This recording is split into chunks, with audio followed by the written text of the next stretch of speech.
Olá a todos, continuando então nossa disciplina, Mecânica dos Fluidos 2, vamos falar agora sobre função corrente. Tá? Então, qual é o objetivo da função corrente? Então, a gente vai ver que em alguns escoamentos bidimensionais, é interessante a gente definir uma função escalar que substitua as duas componentes de velocidade. Né? Então, no caso cartesiano, seria u e v. Né? De forma a também respeitar a equação da massa. Então a gente dá um jeito de substituir, né? No caso cartesiano, então, u e v, né? As duas componentes de velocidade, por essa função, que a gente vai definir ainda, de forma que a equação da massa também seja automaticamente satisfeita. Né? E a gente, de três equações, passa para uma equação. Quais seriam essas três equações? Né? De três equações, isso aqui seria o quê? Seria a equação da massa, né? Mais duas componentes, né, da quantidade de movimento. As componentes, quantidade de movimento. Então a gente passa de três equações para uma equação que é a equação da função corrente. Tá? Então a primeira coisa que a gente observa é que nem sempre é fácil achar uma função corrente, tá? Nem sempre a gente vai conseguir encontrar, né? Mas quando a gente consegue encontrar, é muito conveniente trabalhar com ela. Tá? Então, o caso típico é escoamento 2D, né? A gente consegue achar fácil. E um caso típico é escoamento incompressível. Então, a gente vai começar com ele. Né? Então, vamos lá. Vamos ver como é que a gente pode definir uma função corrente com um escoamento incompressível. Então, vou colocar assim, vamos colocar o primeiro caso, pessoal. Vamos por escoamento incompressível. A gente está falando de escoamento 2D, né? Então, 2D, a gente vai começar com isso. Então, observa bem, se a gente definir o seguinte, ó, como é que a gente faz aqui? Vou definir, ó, U, então isso aqui, três tracinhos, ó, por definição. Então, estou definindo que o meu U é a derivada da minha função corrente em relação a y, né? E vou definir que V, né, é igual a menos a derivada do meu psi em relação a x. Então, meu psi é uma função de x, y, né? E se eu tiver um transiente, x, y e t. Né? Estou com o escoamento 2D. Né?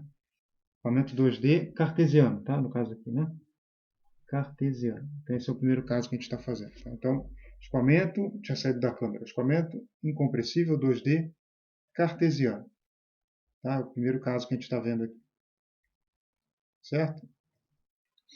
Então, se eu definir isso, vocês devem ter observado que se a minha função psi for continuamente derivável até segunda ordem, ou seja, for classe C2, né? Então, a gente já falou disso, né? Então, vou colocar assim, se for continuamente derivável até segunda ordem, a gente chama isso de classe C2, então a minha equação da massa está automaticamente satisfeita. Por quê, né? A gente vai ter isso aqui, né? Então, a gente vai ter que, nesse caso, eu vou ter que meu divergente de V. Quanto vale o divergente de V? Né? Caso 2D cartesiano. Então, vocês sabem, ó, du dx mais dv dy. Até aí nenhum mistério. Né? Mas a gente acabou de definir u como essa derivada e v como essa derivada, que são funções, né? Então u e o v estão definidos em função da função corrente. Né? Então, eu substituo aqui. Né? Então, o que isso vai dar para a gente? Né?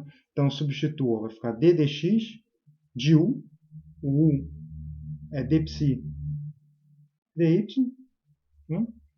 E depois eu tenho d dy de v, então d dy, e o nosso v é menos d psi dx, né? Menos d psi dx. E aí onde é que entra, né, o nosso, né, porque que a gente colocou aqui para ser rigoroso, né? Nossa função de classe C2, né? Ou seja, continuamente derivável até segunda ordem. A gente já falou disso nesse curso, né, nas aulas passadas. Significa que se a minha função é continuamente derivável até segunda ordem, a gente tem um teorema, né, chama teorema de Schwartz, que me permite trocar a ordem de integração. Então, eu posso trocar aqui ou aqui, tanto faz, né? Então, o que eu quero dizer é isso aqui, ó.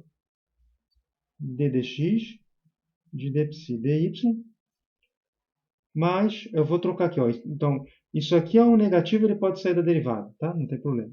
Aí eu vou trocar a ordem aqui, ó, dx de dψ dy.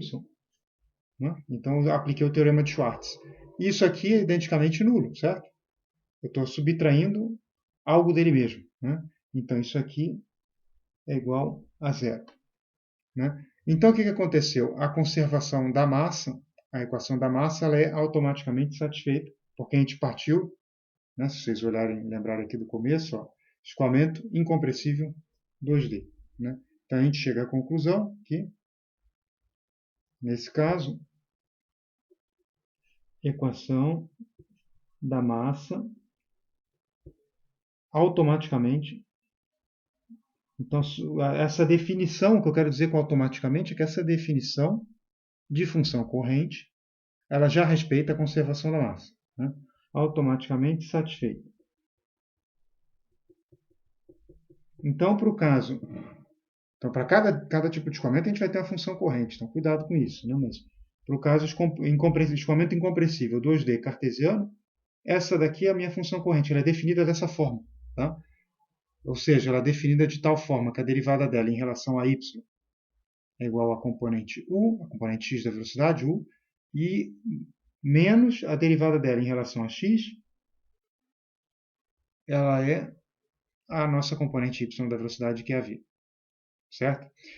Aí a gente pode observar uma coisa. Para esse caso, em particular, a gente pode tentar relacionar isso com o nosso vetor rotação ou com a nossa vorticidade. Então, por exemplo, ó, vamos por aqui, ó. Eu ia por observação, mas vou por assim, ó, ainda. Dois pontos. A gente tem mais uma coisa aqui, ó, que é o seguinte. Para esse escoamento plano 2D, né, xy, né, então a gente estava falando aqui, ó, no plano xy, a gente viu que a nossa vorticidade ela só tinha o quê? Uma componente z, né?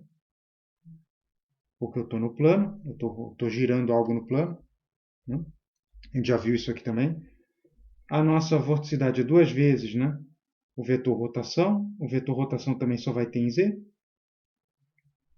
Certo? Agora, quanto vale isso aqui, né? Quanto vale o nosso 2ωz? Né? Isso aqui, então lembrando, isso aqui era o rotacional de V, então aqui eu quero quem? A componente Z, né? Certo? Do rotacional de V. Então, é mais ou menos isso aqui, eu vou pôr aqui, a componente Z, certo? Do rotacional. E a gente já viu que essa componente Z, ela é dV dx menos, né, du dy. Então, se a gente for calcular isso agora usando a nossa definição de função corrente, então eu vou pedir que vocês vejam o começo do filme caso não se lembre, mas a gente viu que isso aqui é o quê? Menos dψ dx, e isso aqui é dψ dy, certo? Então a gente vai ter d dx, né? d dx de menos dψ dx, isso era o v, certo? Menos d dy, quanto é que valia o u? Né? Valia dψ dy. E olha o que a gente obtém então, né? Então a gente obtém menos o laplaciano, né? dψ dx, derivada segunda, ó, menos dψ, derivada segunda em relação a y. Certo? Que dá para a gente, então, né? Menos o laplaciano de psi. E a gente chega ao resultado, então, né? Se eu puser aqui para o lado, a gente chega aqui ao resultado que o a nossa componente z, né, da vorticidade, que é igual a duas vezes a componente z da rotação, isso aqui é um dado, é um ômega, desculpa, não é um dado, né, é igual a menos o laplaciano de psi. E aí fica muito fácil, para esse caso, a gente obter uma equação, né, para e para a função corrente, né? Porque a gente tinha uma equação para rotação, ou uma equação para vorticidade que a gente viu na aula passada. Então, estou pegando aqui, ó, isso aqui são as folhas da aula passada, né? A gente chegou nessa equação para rotação, certo? A gente discutiu essa equação aqui na aula passada. E a gente chegou a uma forma 2D, né? Dessa equação, que é essa equação aqui, certo? A forma 2D porque a gente não tem aquela parte do vortex stretching, né? Aquele termo de redistribuição. Então, a gente pode, nos valendo, substituir a nossa rotação, né, por esse termo aqui, né, uma constante, vai dar meio disso aqui, diretamente na equação, certo? Então é isso que a gente vai fazer agora. E aí a gente chega numa equação para a função corrente. Tá? Então se a gente fizer isso aqui, ó, eu vou pôr assim, então, né, da equação da vorticidade 2D, certo? Então a equação que a gente tinha visto na aula passada, né? Então era isso aqui, né? A gente pode até copiar, né? Vou copiar aqui, ó, na aula passada. D ômega dt igual, né? A viscosidade cinemática, laplaciano de ômega, certo?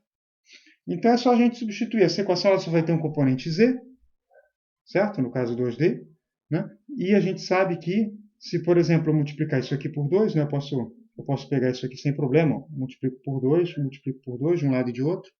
Pego o sinal negativo de um lado, pego o sinal negativo aqui do outro. Tá? Então aqui ficou, põe assim, ó. Então, ponto sinal negativo, menos 2 e laplaciano de ômega. Então, eu posso pegar esse menos 2 e jogar aqui dentro, porque é constante, e aqui também. Né? Quando eu fizer isso, o que vai aparecer? Né? Vai aparecer esse 2 ômega, sinal negativo, vai aparecer então, né, laplaciano de psi, certo? E aí a gente chega, né, nessa equação aqui, cadê? Só substituir, né? Então vai me dar d dt de quem? Né? Então a gente viu, ó, menos 2 ômega, só vai ter a componente z no caso 2D, laplaciano de psi. Igual a mesma coisa aqui, ó, ni laplaciano de quem? Menos 2 ômega, de novo laplaciano de psi. Então, é aqui que é a base da equação da função corrente, tá? Que a gente vai continuar no segundo vídeo, porque senão isso aqui vai ficar muito longo.